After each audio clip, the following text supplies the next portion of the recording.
So again, before we start, I'd like to briefly introduce the Discover Nikkei project, as well as the Nikkei Uncovered, a poetry column series that we'll be having tonight. So Discover Nikkei is JANM's, the Japanese American National Museum's international community-based web project, and it has major funding from the Nippon Foundation, and it was launched in 2005. The site is in 4 languages, with English, Japanese, Spanish, and Portuguese, and shares unique Nikkei stories around the world, from throughout the US to Brazil, Japan, Peru, Canada, Argentina, Mexico, and other countries around the world.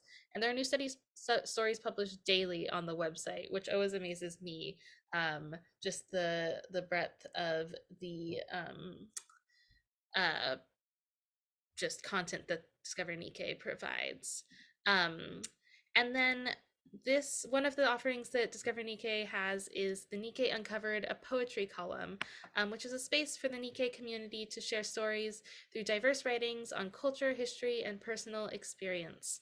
So the column features a wide variety of poetic form and subject matter with themes that include history, roots, identity, history passed into the present, food as ritual, celebration, and legacy, and just so many other exciting and wonderful themes. And so this poetry column publishes 1 to 2 poets on the 3rd Thursday of each month, and they span across generations and different, levels or different experience in poetry and publishing. So we hope to just uncover a web of voices linked through myriad differences and connected experience. It launched in December 2016 and has over 100 poets featured so far. And we just mentioned before everyone joined on the call that this today is publishing, I think, the 70th column that we've ever done. So that's just so exciting for us.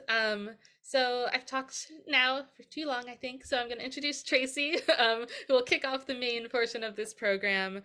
Traci Kato-Kiriyama is someone that I just think is wonderful and respect and admire so much, and so I think that their work really makes this column just so rich and exciting each time that it's published.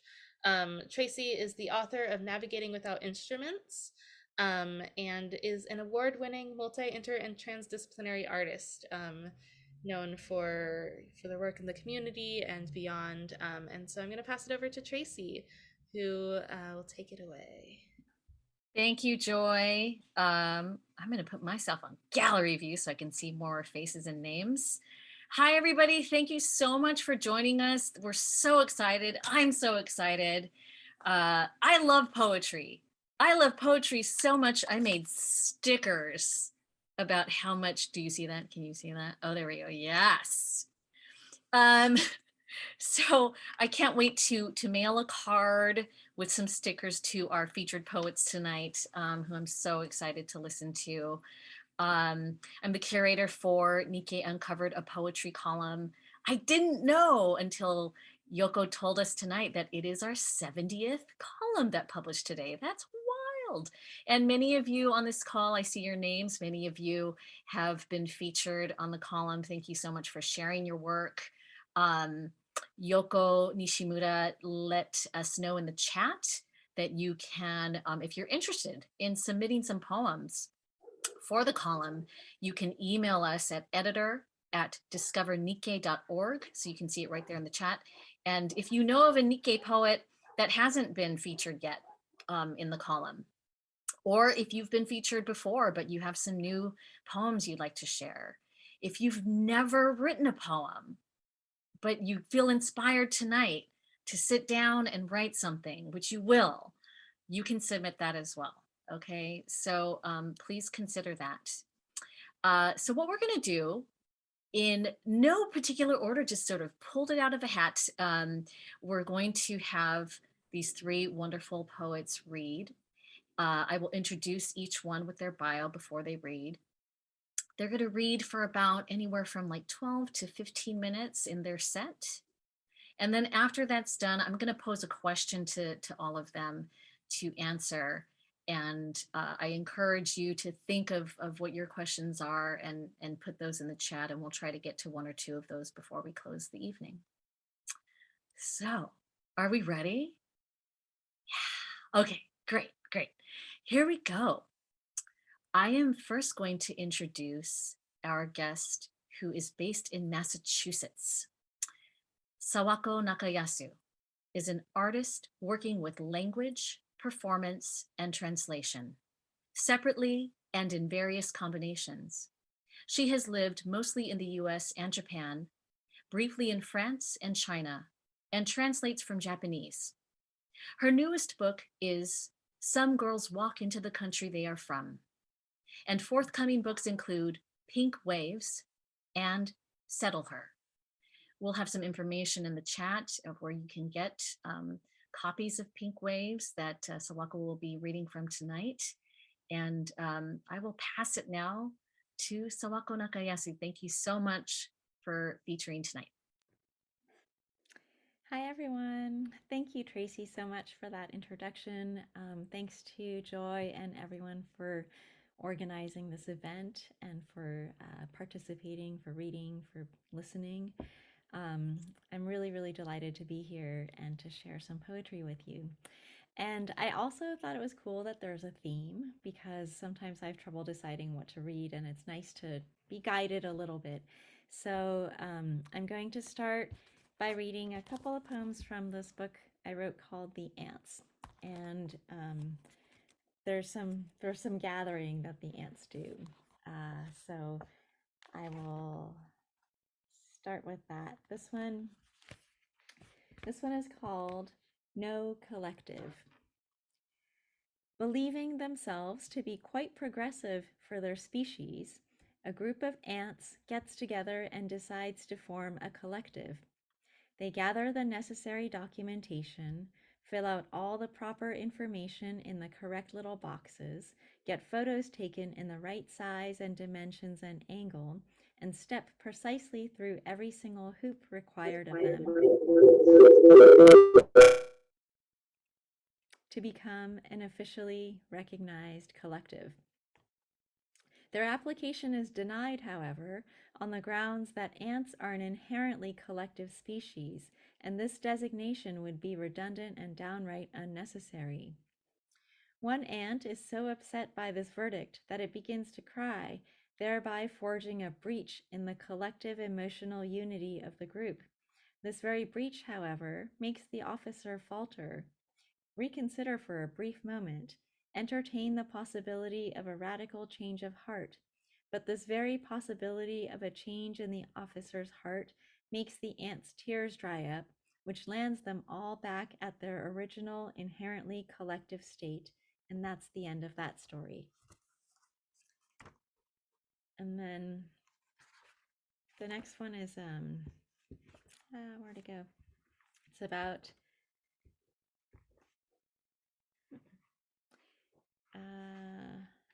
I marked it and now it's gone. But it's about a bunch of ants trying to catch a ball. Here we go. Ants preparing to catch. Only those deemed fast enough are allowed to play, considering that the ball is already in the air and the collective must make a very quick decision as to whether they will group up first, then move to the correct position, or gather in the correct position first and then group up.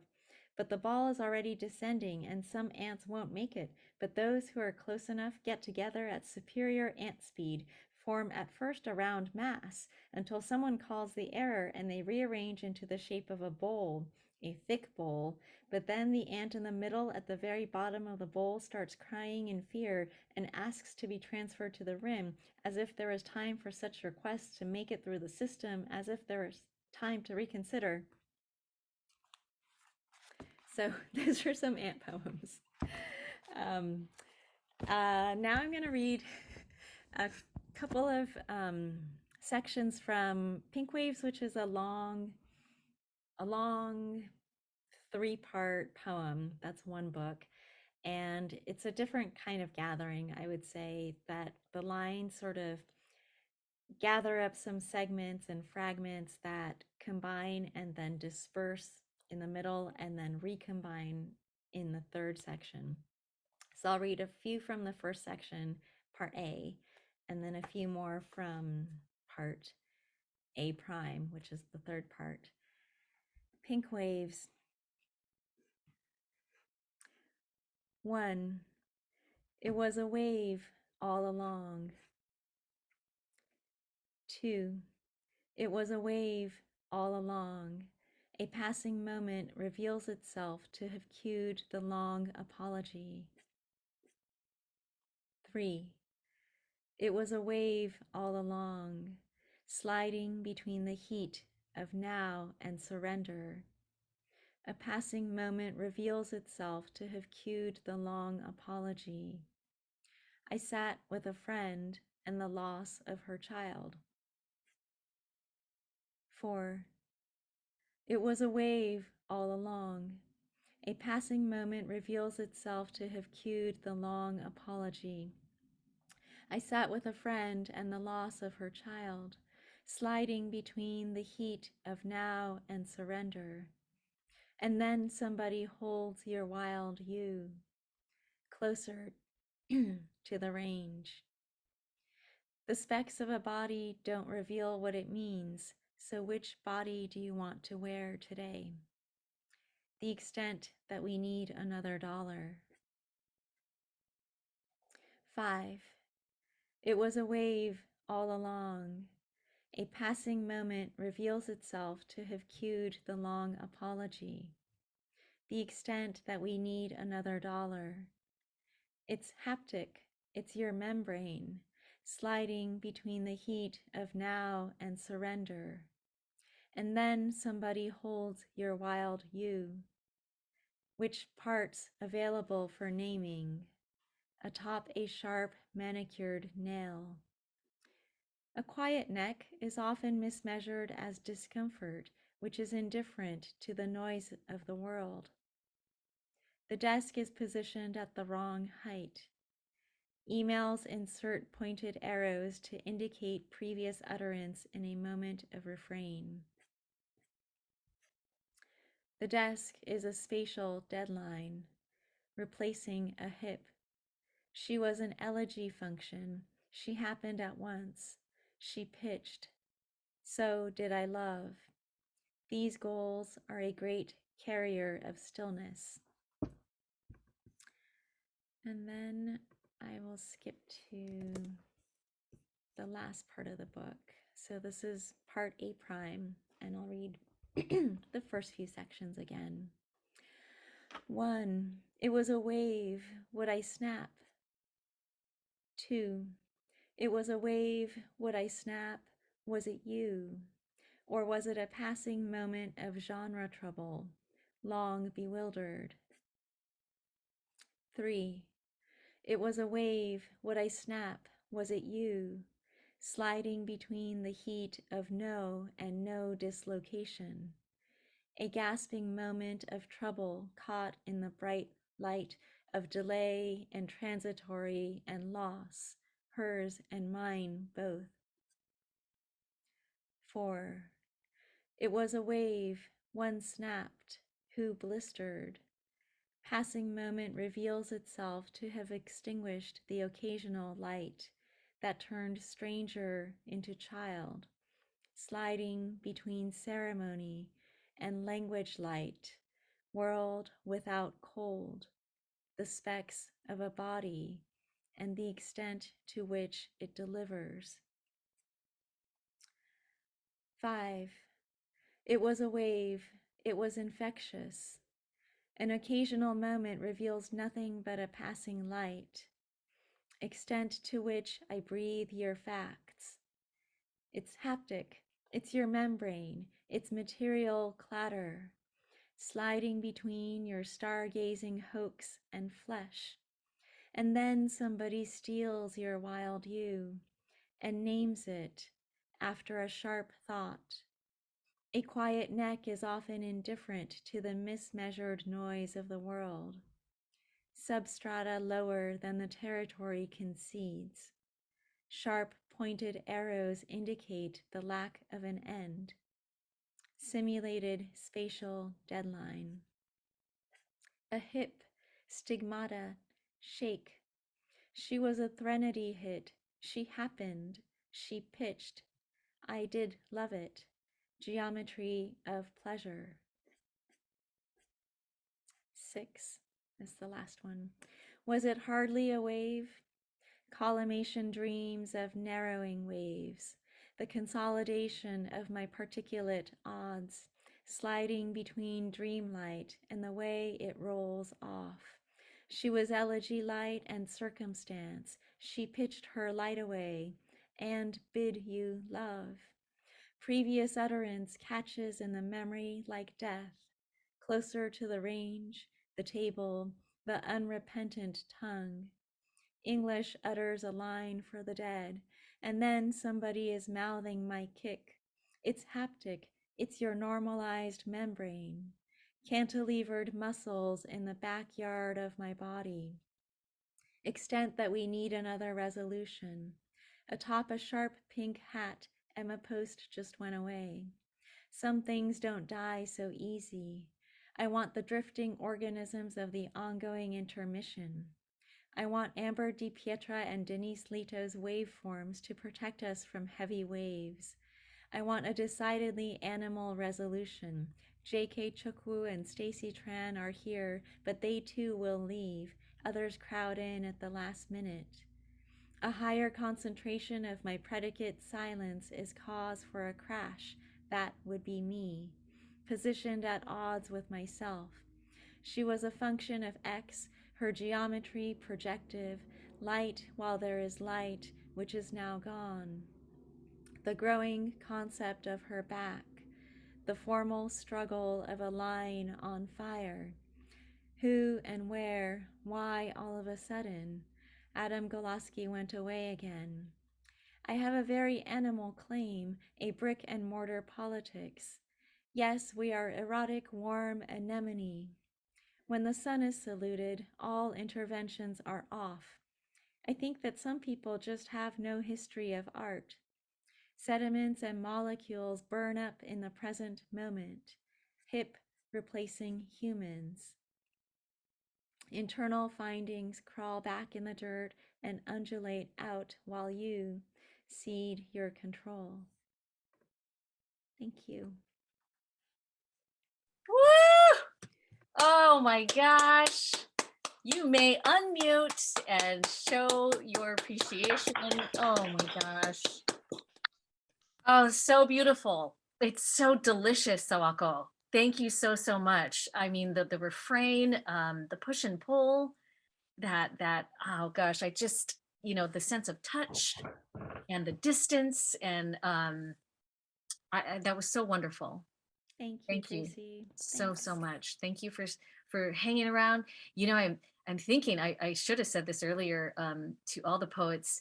We might have time, to do one more each after we get through everyone. So just think about that, because I know you have so many more things to share, but that was so beautiful.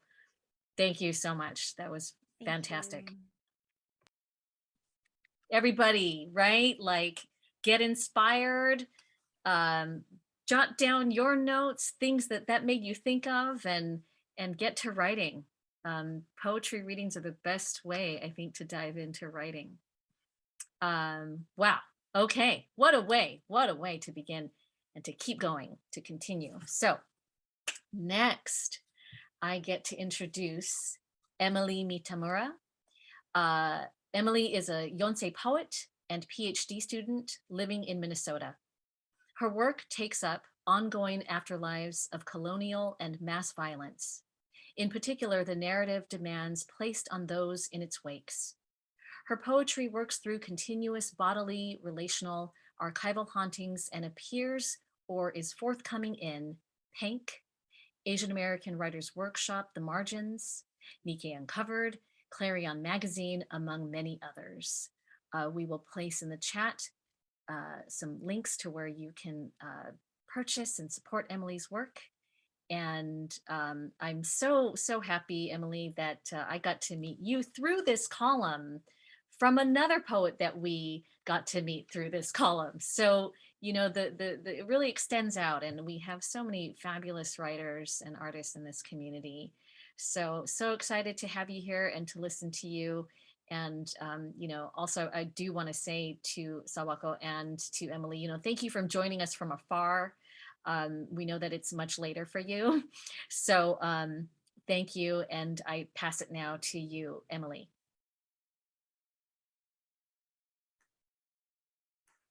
Thank you so much, Tracy, everyone else who made this possible, Joy, Vicky, Elizabeth, Yoko, and Brenda Shimada, who introduced us and brought me into this Discover Nikkei community. I'm really grateful. I think, yeah, Sawako, incredible work. I think we have a bug theme going a little bit. And I've been thinking so much about kind of questions of Asian American racialization and metaphors of the swarm and infestation. So I really, yeah, so much appreciation. So yeah, it's a huge pleasure to read with Sawako and Amy. I'm very overwhelmed, but I'll begin. The first one is the one that was on Nikkei Uncovered, and it's called Grub Mother. Toss me back to my body where I've grown a woman, a mother.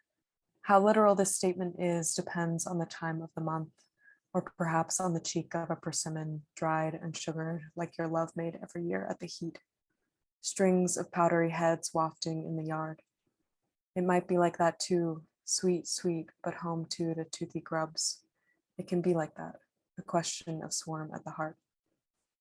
You kept these persimmons in ziplocs, cello-taped soft as a heart or a hunger, and warm to the touch even after you changed planes, mothered an afternoon of your lack. Please don't do it again. Grub a noontime so it can be like that, swarming with loved ones' mouths open to the sweet, fists full of fruits entwined by the yard, so we can grow another day together, persimmon-like. Acrid to the tongue, a found sip of sun I learned from you to more than like. The bitter portending sweet I know to take by the teeth, and fruit a heart to hold how you've been gone much longer than you've had pale feet in the gravel outside my bedroom window, steps sounding applause or the sea, spring mother to us all. It shouldn't be like that then, the figs full of sleeping moths. Our grief for itself, for ourselves, is its own kind of womb, its own kind of nourishing grub. But sometimes it is like you find a persimmon candied in its own age in your grub mother's nest, the cellophane hoard shored up reserve alight alike against the rot. Losses like that, a gathering to the bones, processed to keep months past as preserve. A sweet fruit, a down jacket in the desert night, a heart swift as it is closed like a fist to you. But wants set in motion other wants, mother, desire already growing, fruiting, decaying. It shouldn't be like that maybe, but it is. You are a garden of want, a mother of fruits and grubs that hunger. Please don't leave us to the yard wafting. A persimmon death is just a death that makes the concept flower and grubs weep. He knew this when he saved them and you for us. Mothered, you're living on, swarming, your chest full of grubby growths in wait for your mind to nod at, and holy to me still.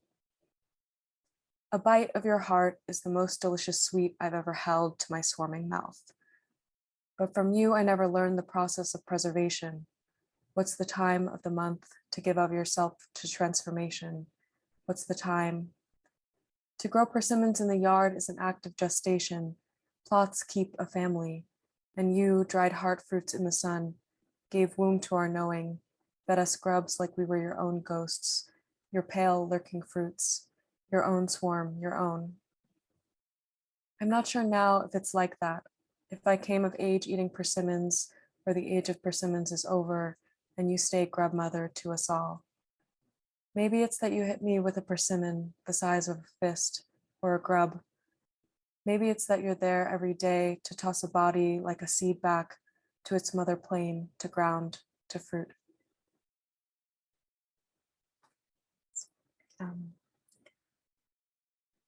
The next one's also about fruit. My mother lays out stone fruits in a bowl on the table. Teach my niece say the word plum. Say of me, it's no secret, I am not a sweet thing. Sure of the mouth wide, body wide, meets the lush, give untoothed. blood of the fruit, pale or perish. If perish, a tart rouge rushed into the belly, sinking heavy. A pit there should feel sweeter alive, with juice running, diving the memory of the slow pour of roots, limbs dripping with an abundant mooring, akin in kind, a swimmer in the night of an orchard swell, until plucked. Now she is livid, reaching, palms flush with dates, cherry round, stoned ground peaches thick as the pie, unpoisoned, mouthy, and hard rocked. Stone fruit, teach my baby niece, speak the word plum. All she wants to say is more.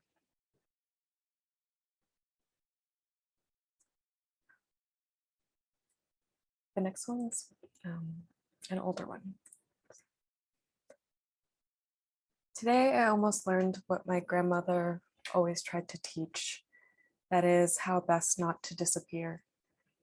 And yet, so long as I'm saying strange things, saving them in the cells, let me tell you that the way I know my body is through its hurts, the professor of dance whispered, murmured to no one as she splayed the cathedral arches of her fine-boned feet, like she was relaying the devoted scaffolding of a city, its sky ankle height and jointly haunted by celestial couplings and uncouplings. My grandmother's hands were like her hands, both their skin freckled to oblivion, both their fingers knit tight enough by grief to hold water. The fecund set of each of their shoulders as they bear their fates are how I know I was meant to break this way. How I know a cannon, if collapsed, can't shoot like some say it should, can no longer blast a hole in the black of the night, its lambent outline the shape of an upright woman.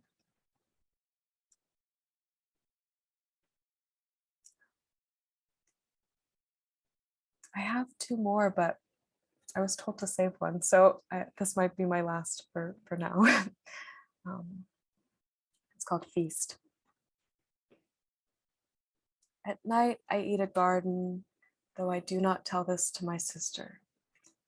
She wants more from the remnants, to bloom sweet green scraps, bok choy from chopped heads, ghosts rooting, climbing down through clear glass, curling in and in, carrot bobs, no bodies, but green froth good for pesto.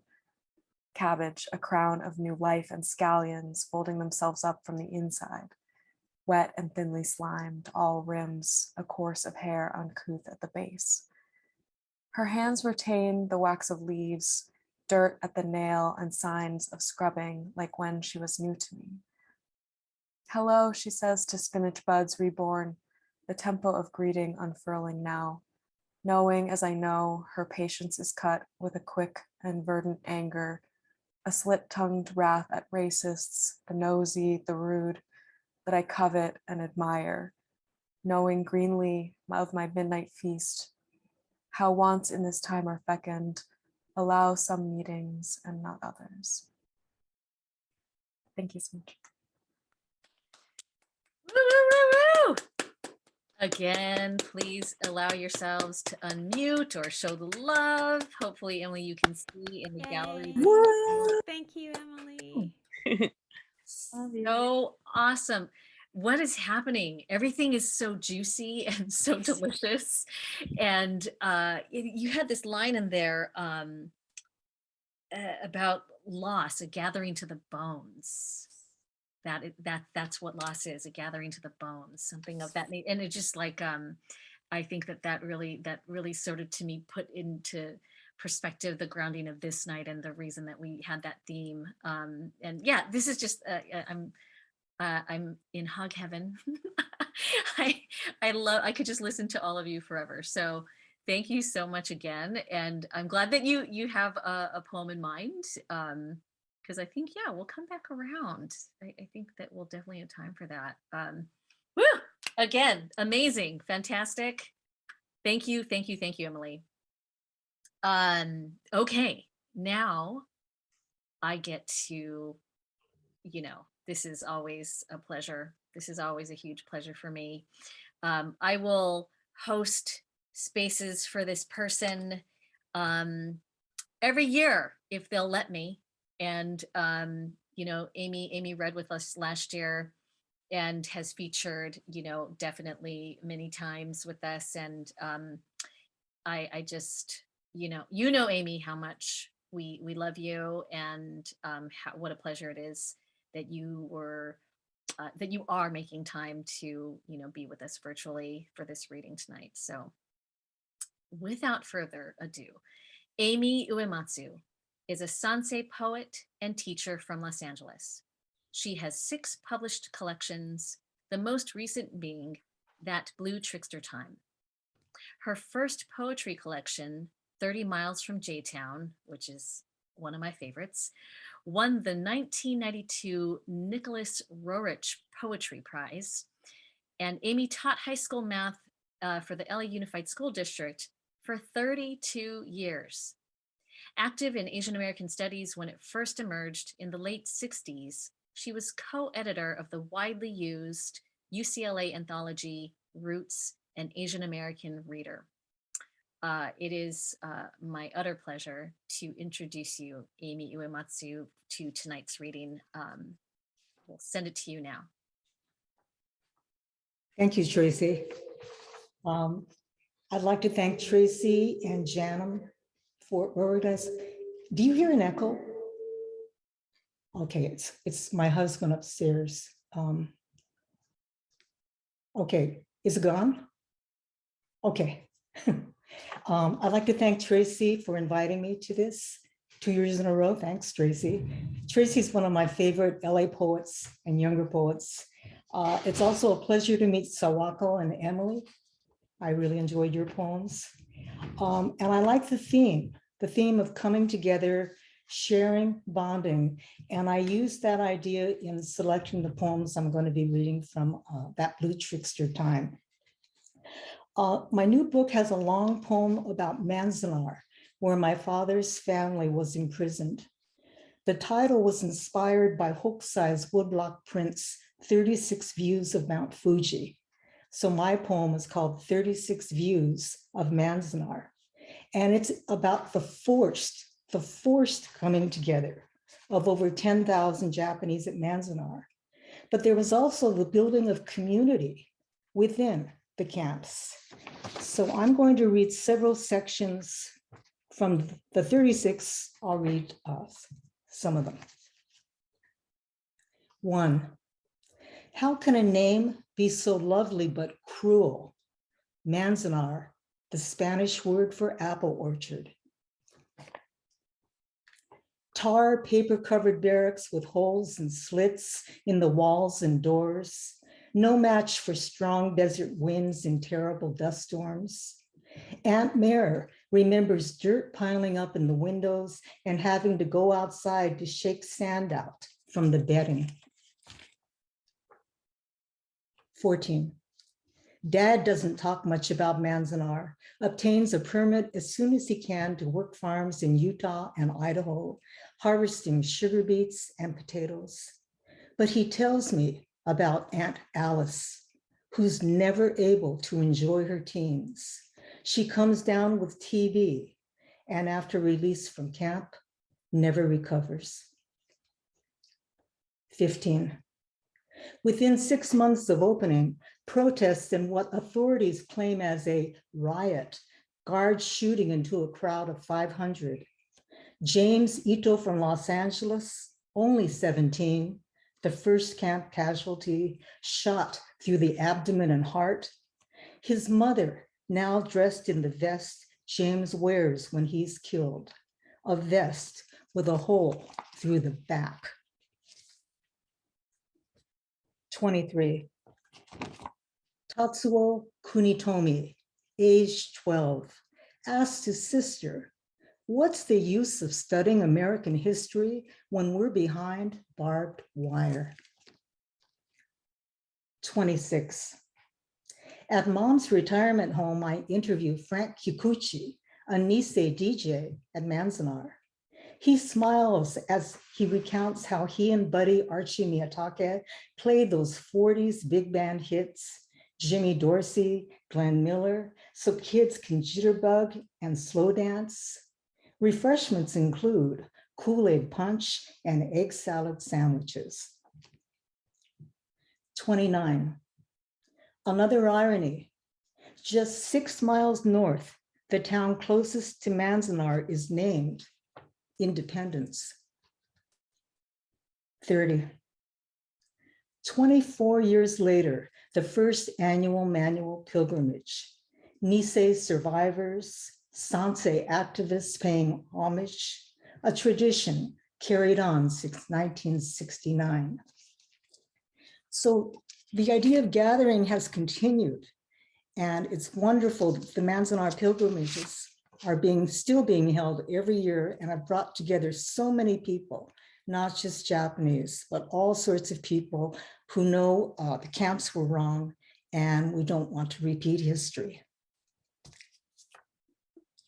So this next poem is sort of an indirect way of looking at coming together, because I think since you know who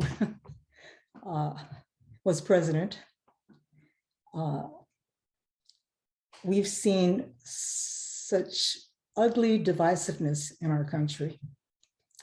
And so many of us feel a need to come together, but the divisions just seem so strict. I wrote this piece about 3 years into the Trump presidency. It was actually inspired on a hot July afternoon. I was in the backyard and I think I saw a falcon fly by. Later that day, a bird crashed into our window. So this poem was my reaction. Unrelenting this heat, unforgiving this July. I want to write about clouds and stones. The pleasure they give me usually takes over, but not this time. My country of birth, the only country I know, the country I protested, where I witnessed true change, is this country I no longer know. The latest lie or despicable act, all we can talk about, the idea of we distorted to your side or mine. And yet I am sure we remain connected. We are clouds and stones and mothers and birds. Though I just saw a falcon in my garden, a tiny songbird in its dangerous beak, the victim about to be eaten. So easy the leap now, this dread of things falling apart, almost like watching ourselves being eaten alive. Though we are still here, uncertain onlookers to an unending litany, unthinkable crimes becoming ordinary truths in this unfamiliar country where we are the divided and the conquered. I hear more commotion in my backyard trees, birds crying out, even crashing the living room window, afraid the falcon will strike again. There's a screaming inside I can't soften or silence. I can't convince anyone. We are all connected. We are clouds and stones and worlds at war, no matter how broken, always connected. No matter how deadly, we are mothers and birds, so closely connected we are.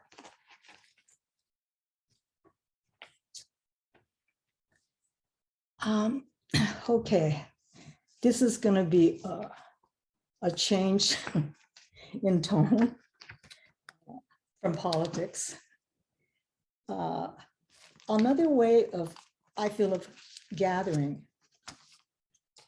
is through the arts. The togetherness we can find, that sort of intimate search where we find deeper and often unexplainable connections with the world and within ourselves. So I'm going to be reading a poem called Finding Rumi in Peru. I'm just reading the first part and I'm dedicating this to my husband, Raul. You'll hear about him in this first section. And here it is, Finding Rumi in Peru. Before I met you, I keep returning to love poems by Neruda and Rumi. For me, Neruda had an earthiness that made me feel skin and rain and sweet summer corn. But Rumi took me to an unexplainable place, weightless, radiant with delight and wonder.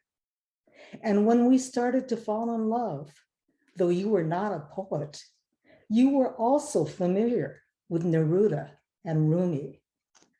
I knew you were unlike the other men I'd been with. It's said that when reciting his poems, Rumi would turn round and round. Some even called him the drunken Sufi.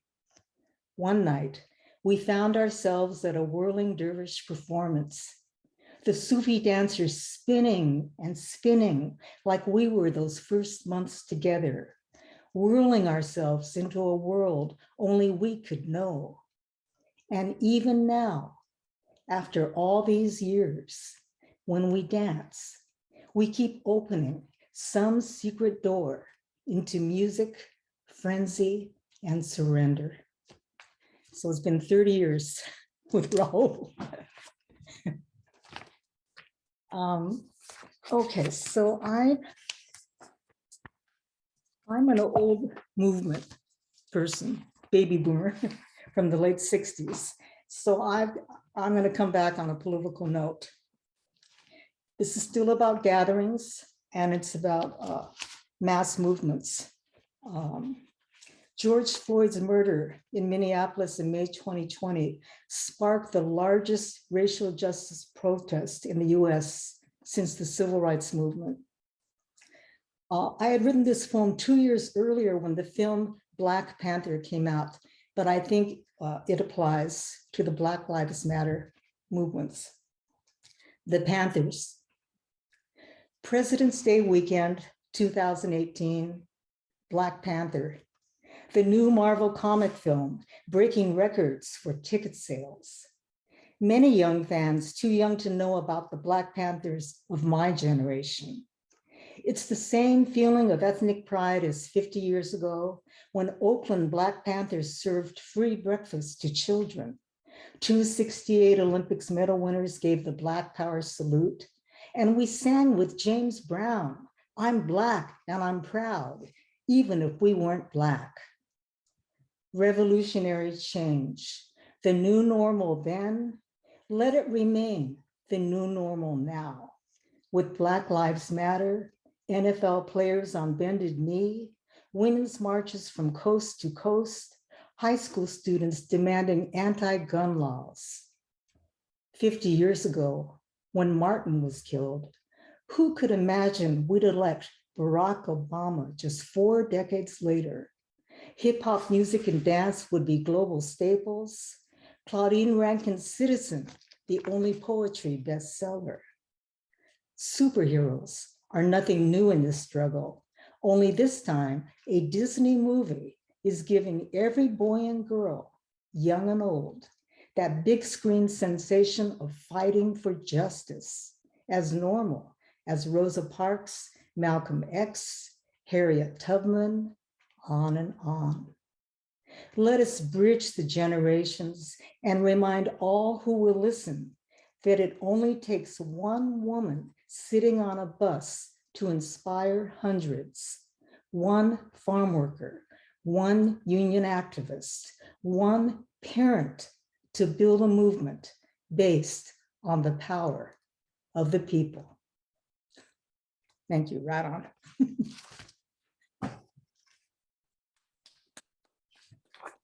Hi, everybody. Must unmute. That was amazing. Amy, you're always amazing. Thank you so much for the fire and for the heart and that spirit and that soul. And I'm so glad that Raul is watching from another screen in your home. That got me, you know, anything about true loves and first poems like that. It was everything to me, in all the pieces. So thank you so much. And Amy, I know you have a ton of books. Obviously, you have a ton of work. I think that we have time before we go into questions to do one more poem each. So I'd love to start right here with you. Okay. Yeah. I'm going to read from the last poem in the book. It's got 7 sections, but I'm going to read the first and the last section. The first section is about Obon. So again, we're talking about the traditional getting together in the summertime, the annual Buddhist festivals to honor one's ancestors. So I know many of you that are here tonight have been to Obons. And then in the second section, I consider it sort of a gathering at springtime when the flowers are blooming. The title of the poem is In What Season Love, In What Season Dying. Summer Obon. Long after dream, a memory of rice fields, this August moon, whose wordless aching, ancestral spirits, flickering lights on these crowded streets, taiko drumbeats, dancers who beckon. I'm old now too. Join the circle of fools long into night. And the last section, Still Spring. On poppy-domed hills, after the rains, pilgrims' eyes brimming, armfuls of laughter well past dark, chatter of sparrows and kids, whose small-throated sighs, a lover's quarrel, that blue trickster time. How much more our wide shining eyes? Is this the last kiss? Thank you. Woo-hoo! Thank you, Amy. Thank you so much. We will bring all of you back in just a couple minutes for a little bit of conversation, and hopefully we have some questions from the community here. And yes, please keep putting in all your love into the chat too. I'm glad that we have some time to circle back. So Emily, I'm going to bring you back so we can hear another piece from you.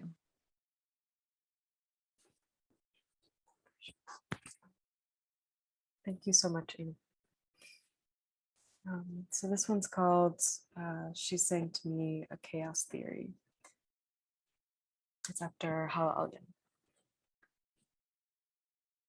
Here, look, this eyelash grows the tree, old as Methuselah. The way the bristlecone pine turns in and in towards the age makes our unborn daughter laugh.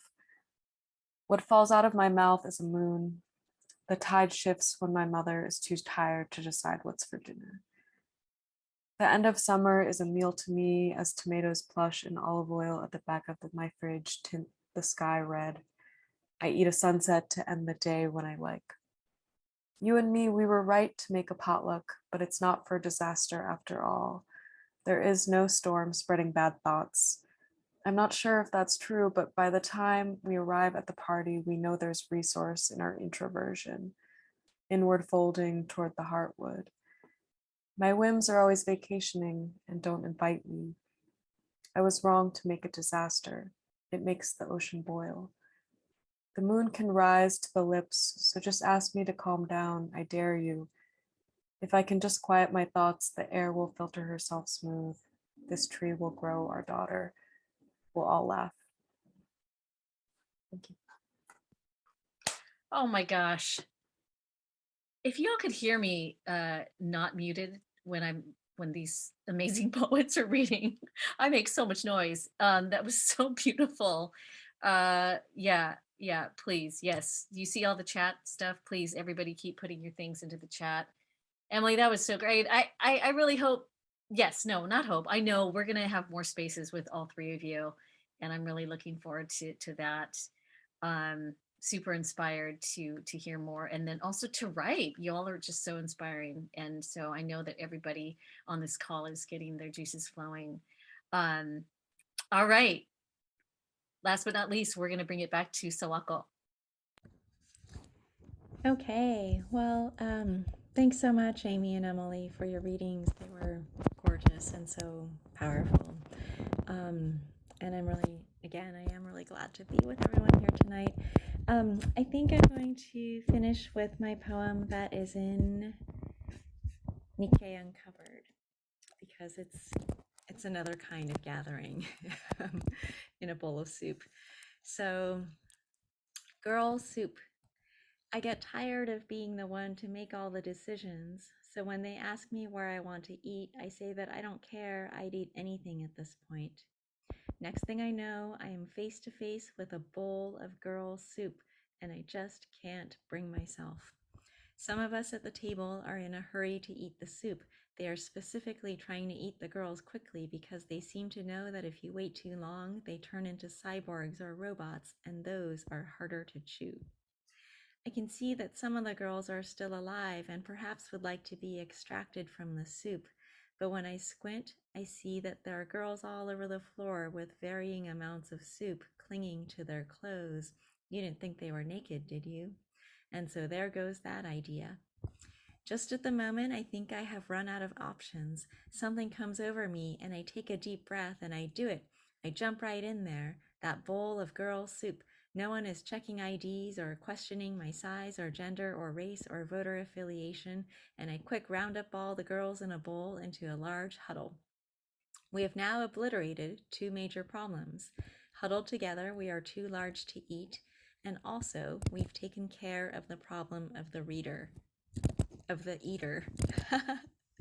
Misspoke in a funny way. The reader must be me. Thank you. Unmute. Okay, there we go. Woo! Thank you. I love that piece so much. I'm so proud and happy that we have that in our column. And thank you so much.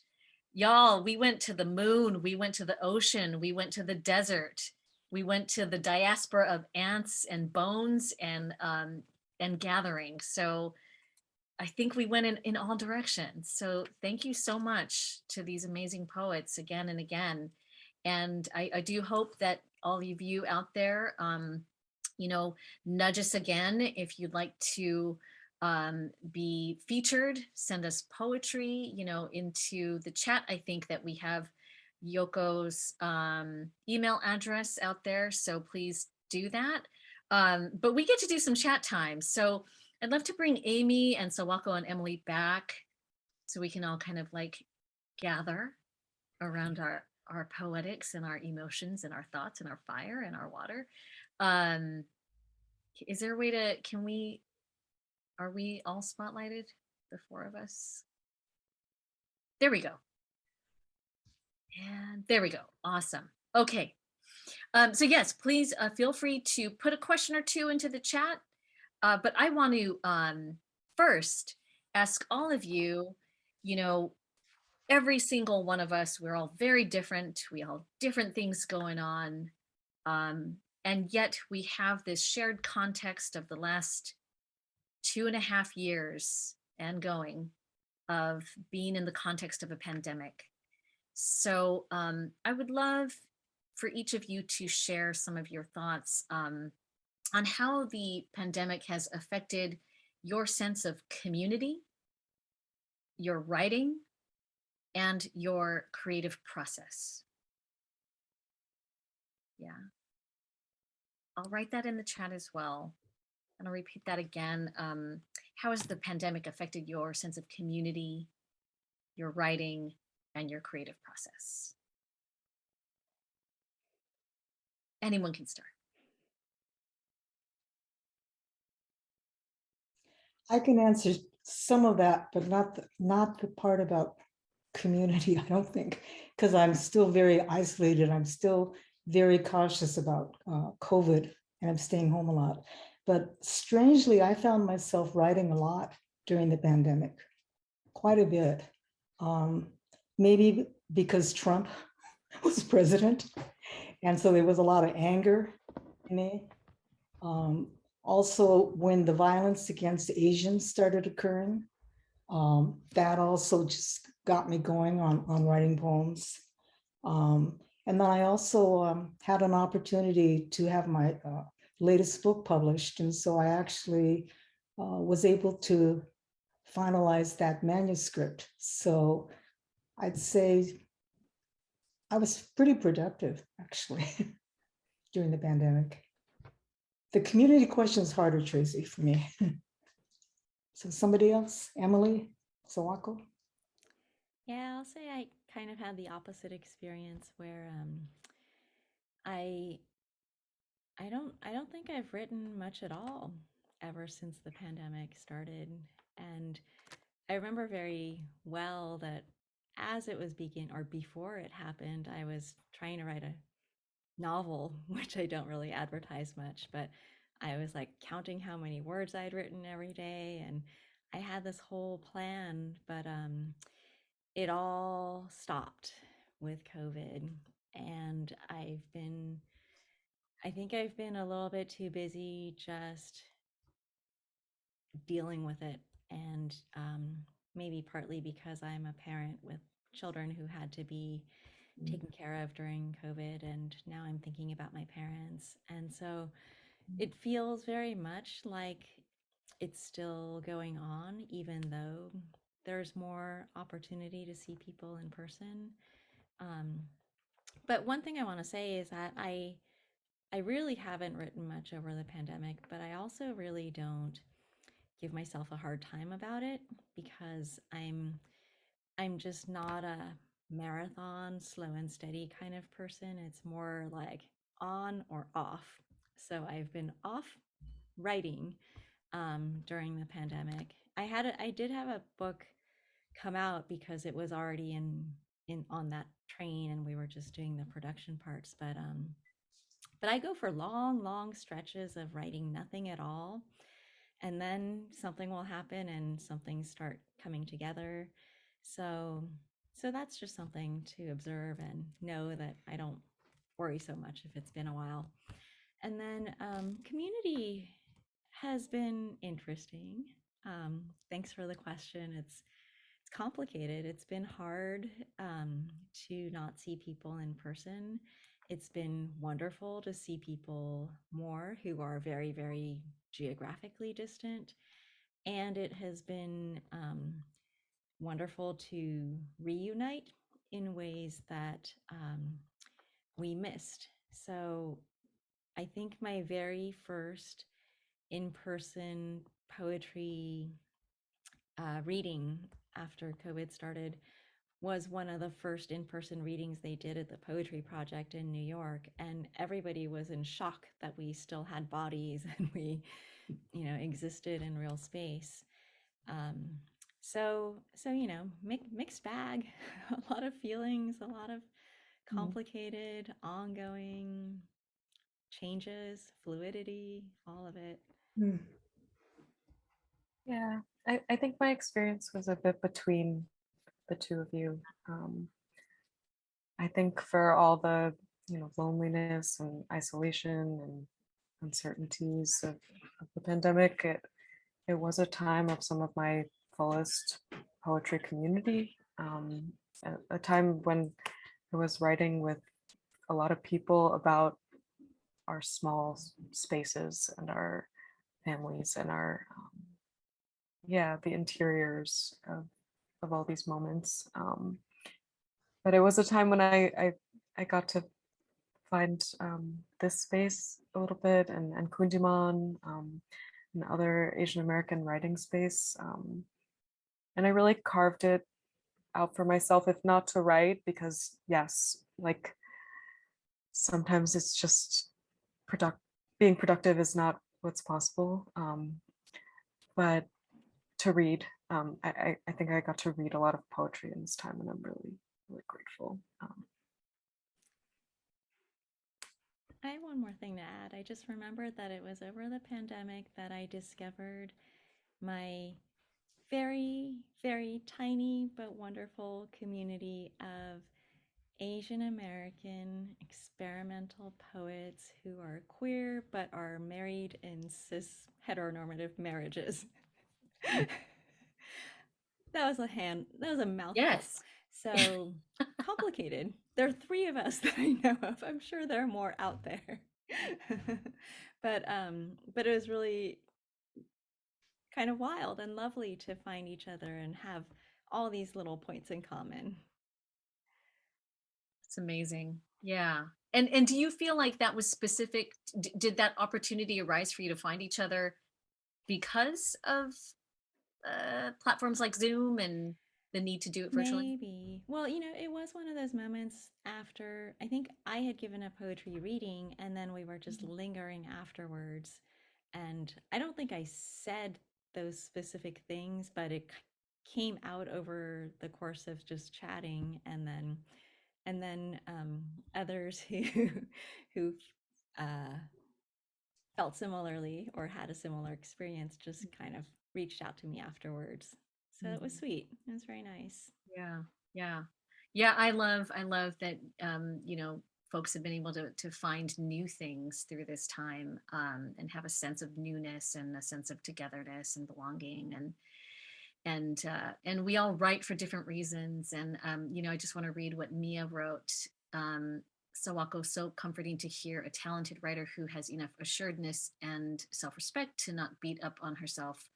A learning moment for me, and that was very similar to what I was thinking. Thank you, Mia. When you were speaking, that it is really important, I think, for us to share about our process, and at the same time to share those things too, that we're like, it's fine.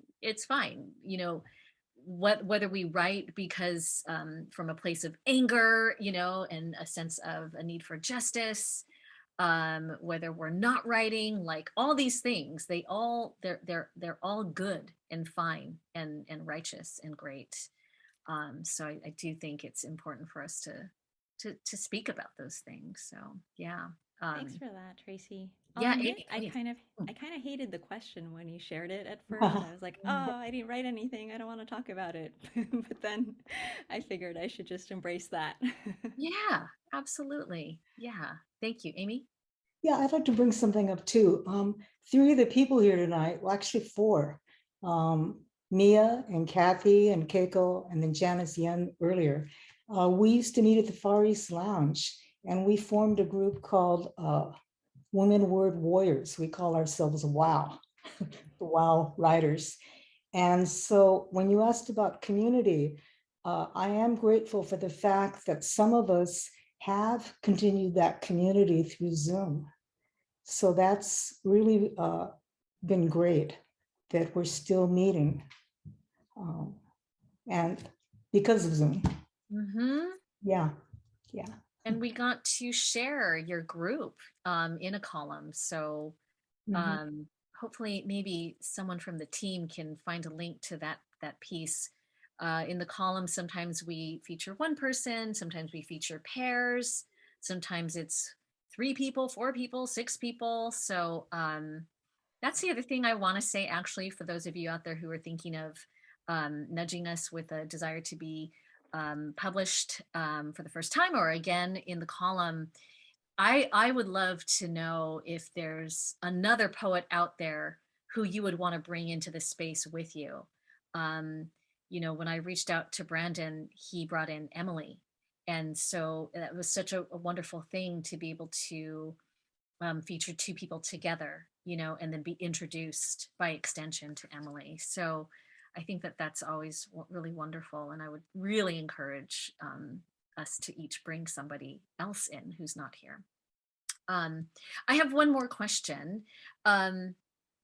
What does it mean to you to be in a specifically Nikkei poetic space?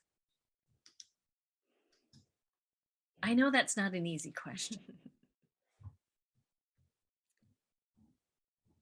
Well, let me say a few things just so you can keep. Okay, yeah, because I know that's a thing. So my thing, in curating this column, we've talked about it within the team, and sometimes it's been brought up like subject matter, right?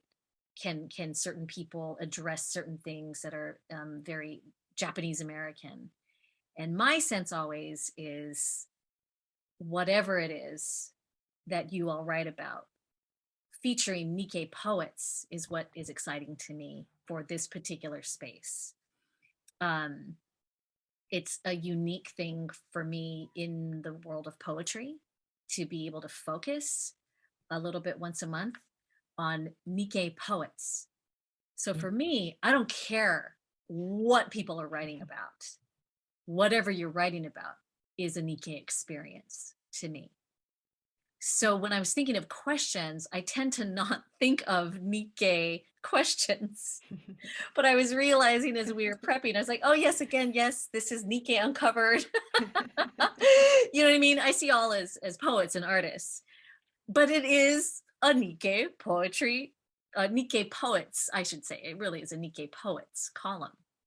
So as I say that, just to say that I know that it's a tough question then that I'm putting out. Like, what does that mean?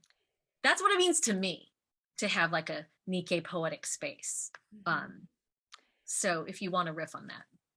I'll riff on that. It's particularly special to me because just the timing and circumstances when I came to the US, I was 6 years old in 1981. So it was the time of the Japanese economic bubble. And I landed in a pretty white suburb.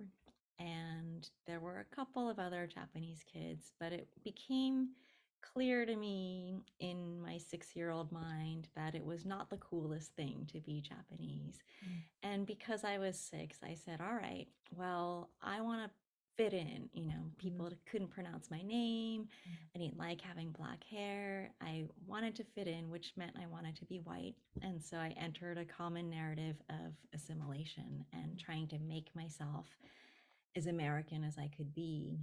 And in that process, I actively spent a lot of my youth rejecting my Japaneseness and trying to pretend or imagine that I was not that. And then in 2002, I went to Japan and I decided I wanted to know something about the country I was from. So I did my pseudo roots journey, and I ended up staying a lot longer than the year that I had originally said. And over time, I came to appreciate and understand and care about my heritage. And so what this means to me is really special because I am really genuinely happy to be part of this community, partly in recognition of the former version of myself that rejected everything Japanese about myself. So that's where I've been. I feel a little emotional saying it. I've never talked about these things in public, but because you asked, I thank you for that question. Thank you for sharing that. I really appreciate that. Yeah, I know it can kind of hit us to the core, right? Like why we gather here specifically. Amy, did you? Yeah, I really enjoyed being part of a Nikkei column or reading in front of Nikkei. Just because when I'm writing, the people get it. You know the people get it. You can have other readers that are very understanding, sympathetic, compassionate, but when you're writing something that other people have themselves lived and you're expressing it and they get it and they come up to you and say, yeah, that's what I feel too. It's very gratifying for me as a writer to be able to possibly put into words what other Japanese Americans are feeling. Oh, and as an aside, I left out Nancy. Nancy, you're in WOW too. Lots of wow writers here tonight. It's really great. Yeah. All of the people you mentioned are inspirations to all of us. So thank you for that, Amy. Emily, thoughts on that? Yeah, I mean, I really relate to and appreciate both of what Amy and Sawako have talked about. I grew up in New York, going back and forth on like holidays, Mochizuki specifically for like to Boyle Heights and Gardena, where my grandparents and other folks lived. And so yeah, like I have a understanding of like a certain kind of Japanese Americanness, but not necessarily a Japaneseness, which seems to have other kind of stronger claims on it than my life. But thinking about in writing specifically around working through my grandparents' incarceration, their time in Poston and Heart Mountain, and what's like the legibility in this space of saying that I'm a yonsei poet. Like I that's not in my bio elsewhere.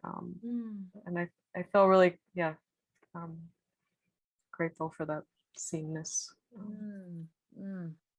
Thank you all for those. It's something, I think it's like a question that I need to ask of myself. You know what I mean? I think it's we sort of that idea of like you reach for what you need to learn, you teach what you need to learn. So I feel like this question is like an answer that I'm craving to understand for my own self. It's like why why this column? You know, just it's an interesting thing and journey to you know, I think when Vicky came to me with this idea, or I guess we talked about it on comments on Facebook, you know, and then it became an actual thing to start to think about, okay, so who is out there? Where are the Nikkei poets there? And you know, just to see how many there are, so many folks writing, and that is wild to me. And to also be able to have poetry come in with a Nikkei orientation, but in different languages, right? And we have been able to feature several people from Peru.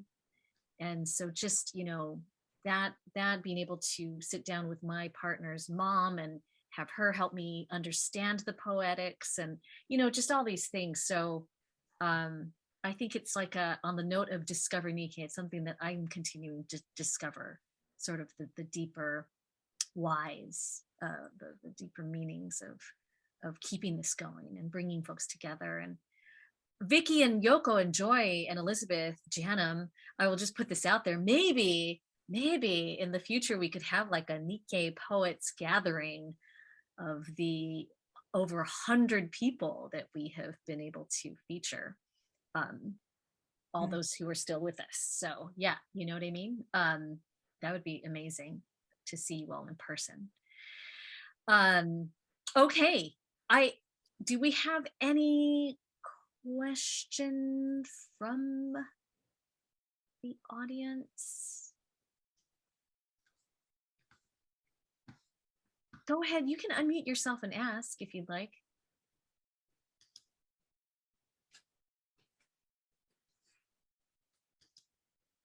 How did you come up with the theme? And did the theme determine who you selected to read poetry tonight? I think we were trying to think of folks in different regions of different kinds of poetics, different ages. That's how I usually start in on any kind of curation, is how can I mix it up as much as possible? And because we do, you know, I think being relegated to Zoom is an opportunity to then really reach out to different regions. And yeah, I mean, also, I know Amy read last year, but I wanted to also honor Amy's process now and being able to, you know, release a book in the pandemic. I know for my own self how hard that is. And so that was another element too. It's like, well, you know, let's have Amy back, because Amy had a book that just came out as well. So, you know, there's all kinds of factors. I think the theme of gathering, I try not to think too hard on themes. I try to go with like the gut, and in terms of, you know, maybe I was being very literal, because I can tend to be sometimes with titles or themes. I'm just like, well, what are we doing? And why are we doing it? Well, we're gathering. And, you know, it would be nice to see who else gathers with us. Poetry, as much as I love it, and we all know hundreds of poets and things, we also know many more people who will tell us to our face that they don't like poetry. Like poetry is still one of those things that people are very comfortable telling you how much they hate it. And it's hilarious to me, because I think it's such a beautiful, accessible form. And it can be writing is such an accessible form, right? You just need this, right? You don't need a fancy journal even. Back of a receipt or a paper bag. And so how awesome is that? And how inclusive can that be? So yeah, I think for me, it was about gathering folks that I wanted to just kind of live in the juiciness of their poetics. That too, it's a personal thing. I craved hearing all of you reading. So thank you for indulging us. Again, I know it's like 9:30, 10:30, right? Right? Yeah. Emily's at 9:30 for you? Mhm. Yeah. Sawako, it's 10:30. Yeah. So that's a lot. Let's see. I'll just read a couple things. Let's see. I think the power of poetry has the potential for a greater audience and a more important place in this country and the world. Thoughts? What a wonderful last question. Would anyone like to respond to that as we come to a close?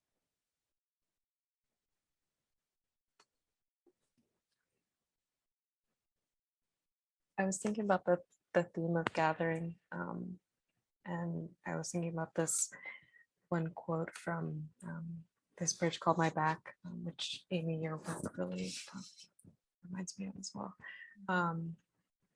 And I always go back to it. It's I have not yet unlearned the esoteric bullshit and pseudo intellectualizing that school brainwashed into my writing. How to begin again, how to approximate the intimacy and immediacy I want. What form? A letter, of course. Mm. Yeah, I think Mhm. about writing as gathering and writing to, and what is that collective work? Yeah, that's what your question makes me think of. Thank you. Yeah, beautiful. Yeah.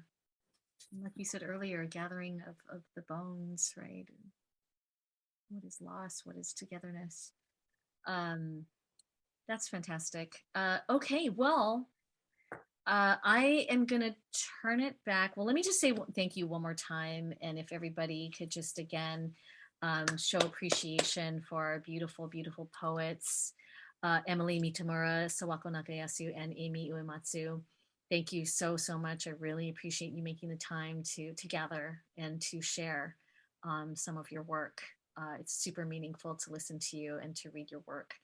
So I'm going to pass it back to Joy to give us a closing from on behalf of the museum. And then y'all, we're going to linger for a few minutes. So, you know, if you want to say hello, you can unmute yourself and chat with the poets and us as we kind of ease our way out of this gathering. So thank you all, and I'll send it to you, Joy.